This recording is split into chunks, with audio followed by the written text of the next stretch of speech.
नमस्कार, आप Kaithal bag news देख रहे हैं। मैं हूं अजय। हरियाणा सरकार को पोर्टल की सरकार माना जाता है और जब से ये सरकार आई है तब से कई लोगों का दावा है कि सिस्टम में पारदर्शिता आई है। वहीं विपक्ष का ये दावा हमेशा से रहा है कि इससे लोगों को सुविधा की बजाय दुविधा ज़्यादा हुई है। फिलहाल हम चौशाला गांव के सीएससी सेंटर में मौजूद हैं और मेरे साथ सीएससी सेंटर के संचालक दर्शन सिंह भी मौजूद हैं। सर, बहुत बहुत स्वागत है आपका। आपका भी और आपके दर्शकों का भी बहुत बहुत धन्यवाद। पहले जानते हैं कि वाकई में इस पोर्टल की सरकार से लोगों को कितनी सुविधा हुई है या दुविधाएं आ रही हैं। सर, कितने सालों का आपका अनुभव है और किस किस तरह के ग्राहक या कितने कितने तरह के आप फॉर्म भरते हैं अपने यहाँ? लगभग हम यहाँ 9-10 साल से काम कर रहे हैं और जो सरकार ने 2014 में लगभग 9 वर्षों से सरकार आई हुई है और उसको ऑनलाइन तरीके से लोगों को सर्विस देने की, जैसे कोई गांव से शहर की तरफ ना जाना पड़े और शहर को जैसे आसपास के बगल में कहीं पर भी अपना फॉर्म अप्लाई करवाने के यानी कि दफ्तर में जाने की बजाय तो उसको अपने घर पे या घर के आसपास ये सुविधाएं मिल जाए। लगभग सरकार ने 2 पोर्टल यूज किए हैं, वैसे ओपनली भी कर रखा है और सीएससी के माध्यम से जैसे G2 B2 वाली सर्विस लॉन्च करके है। लगभग 542 के आसपास तो सीएससी के पोर्टल पे है और सरल अंत्योदय के अंदर सरकार लेके आई है, उस पर भी लगभग 345 सर्विसेज हैं और लोगों का उसको भरपूर फायदा भी हुआ है। लेकिन कुछ सर्वर की वजह से, इसी सर्वर बिजी होने की वजह से कुछ सर्विसों पे ये दिक्कत आ जाती है कभी कभार, और जिससे लोगों को मतलब बार बार घर से आना पड़ता है और बार बार मतलब फिर दोबारा से जाना पड़ता है, जिससे लोग थोड़े से परेशानी महसूस करते हैं। इसमें मैं ये कहूँगा कि कुछ ऐसी सर्विसेज हैं जो सरकार उसको क्या करते हैं, कुछ समय के लिए ही तो खोलती है, ओपन करती है और बार बार लोग इसी से आते हैं। जैसे पशुपालन विभाग से संबंधित अपने रोजगार के लिए डायरी से संबंधित है तो वो भी बहुत कम ले पाती है। जैसे किसान हैं, किसान अपनी सोलर पंप का वगैरह वगैरह का जो भी सर्विस लेना चाहते हैं वो भी ही मतलब तकरीबन बंद रहते हैं, जिसकी वजह से उनको भी परेशानी का सामना करना पड़ता है।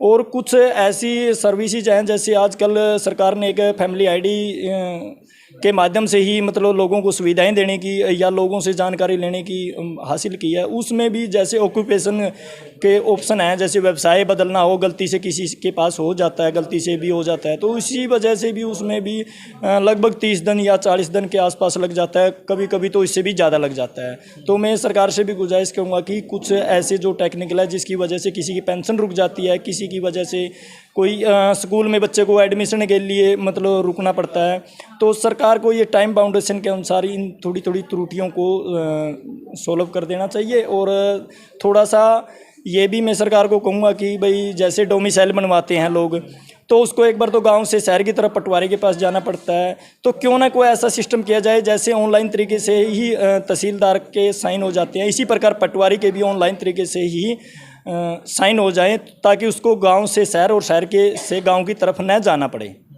अभी रोज़मर्रा के दिनों में मैं बात करूं तो लोग किस चीज़ की ज़्यादा समस्या लेके आ रहे हैं और क्या समर्थ पा रहे हैं आप खुद कौन समस्याओं का समाधान करने में? आजकल तो फैमिली आईडी से आ रहे हैं। किसी के प्रॉपर्टी फैमिली आईडी में जब भी कोई इनकम के लिए या 1 लाख से 80,000 या 80 से अबाव वाले जिस सरकार से वेरीफाई कर रही है सरकार, उसमें क्या है कि किसी की जो फैमिली आईडी में है वो इनक्रीज होती रहती है जो इनकम होती है, और वो उसके लिए बार बार चक्कर लगाना शुरू हो जाते हैं। उसमें कई सरकार ने जैसे डीसी ऑफिस की तरफ से कोई अपने एम्प्लॉयज़ अपॉइंट किए हुए हैं, तो वो अपने किसी घर से या किसी के माध्यम से इसकी जानकारी लेते हैं कि भाई इसकी 1,80,000 से ज़्यादा है तो ये इसका बेनिफिट नहीं ले सकता। तो लोग इससे भी थोड़े से परेशान है कि बार बार आते हैं कि वो कहते हैं कि मेरा बिजली का बिल इतना नहीं है, कोई ऑब्जेक्शन होता है उसके ऊपर कि भाई मेरी ये प्रॉपर्टी है जो मेरी 150-200 से ज़्यादा नहीं है, प्रॉपर्टी आईडी या जो प्लॉट है वगैरह वगैरह, इस प्रकार की लोगों की समस्याएं ज़्यादा हैं। और उसमें कुछ जैसे नाम के हैं, सरकार ने संज्ञान में आया है कि नाम चेंज करना हो, उसमें डेट ऑफ बर्थ के हैं या फादर नेम है या लिंग है, जो इस प्रकार की त्रुटियां थी थोड़ी बहुत वो सोल्व भी लगभग कर ली गई है। तो अभी आप मानते हैं कि इसमें और सुधार की गुंजाइश है? पीपीपी जिसने सरकार ने नाम दे रखा परिवार पहचान पत्र, एक सक्षम की ओर बात करूंगा, सक्षम का पोर्टल भी है, क्या वो भी अब दुरुस्त काम कर रहा है या उसमें कुछ कमी है?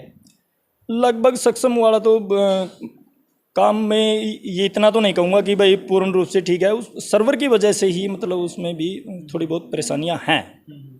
कई बार कनेक्टिविटी की हम बात करते हैं कि इंटरनेट की या गांव में उस तरीके से इंटरनेट नहीं पहुंच पाया है, लेकिन आप दावा कर रहे हैं कि ये सर्वर की ही कमी है। इंटरनेट तो बेशक स्पीड ठीक है, लेकिन सर्वर में दिक्कत है। कई बार ये क्या नाम है, सर्वर की वजह भी हो जाती है या इंटरनेट की भी कनेक्टिविटी से हो जाती है। जैसे 3G है, 4G है, और ये जैसे टावर लगे हुए हैं उनमें भी थोड़ा सा स्पीडली, नेट में भी स्पीडली थोड़ी कम है क्योंकि ट्रैफिक ज़्यादा है, यानी कि ग्राहक उसके ज़्यादा हैं, तो इसकी वजह से भी हो सकता है। ये तो टेक्निकल ही इशू बताएंगे कि भाई ये नेट की वजह से है या मतलब ये कोई सर्वर की वजह से है। कितने आमतौर पर सरकार के पोर्टल हैं जिनका लाभ लोग ले रहे हैं?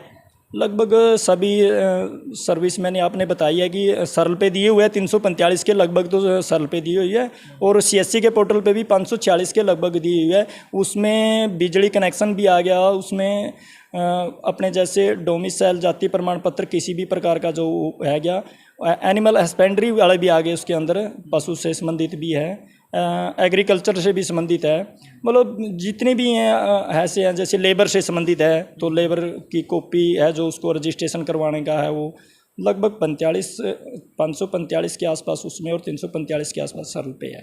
तो जो ये 345 हैं, इनमें से आप कितने मानते हैं कि दुरुस्त हैं? 10 हम तकरीबन गांव में तो ये 5-4 सर्विसों पे ही काम होता है, क्योंकि कुछ शहर से रिलेटेड है, कुछ मेरे पास तो वही है कि 5-10 सर्विसों पे ही ज़्यादातर देखने को काम मिला है। तो बाकी की सर्विस में कोई है नहीं। जैसे आरएम से संबंधित है थोड़ा जैसे पुलिस करैक्टर सर्टिफिकेट में है, उसमें थोड़ी सी देरी हो जाती है, क्योंकि यहाँ से वो कस्टमर हमारे पास से ऑनलाइन करवा देता है, तो वो ऑनलाइन वो जैसे थाना संबंधित थाना पे पास चला जाता है, वहाँ टाइम लग जाता है, फिर वो SP ऑफिस चला जाता है, जिसकी वजह से 1-2 में ये इस प्रकार की दिक्कतें आई हैं कि उसमें टाइमली ज़्यादा लग जाता है। तो जो 5 से 6 पोर्टल होते हैं आपके, वो ठीक से काम करते हैं? बस कभी कभार जैसे सर्वर की वजह से हो जाते हैं, नहीं तो तकरीबन वो ठीक ही चलते हैं इसमें। कोई अंतिम सुझाव हो आपका कि इसमें थोड़ा सा और सुधार की गुंजाइश हो?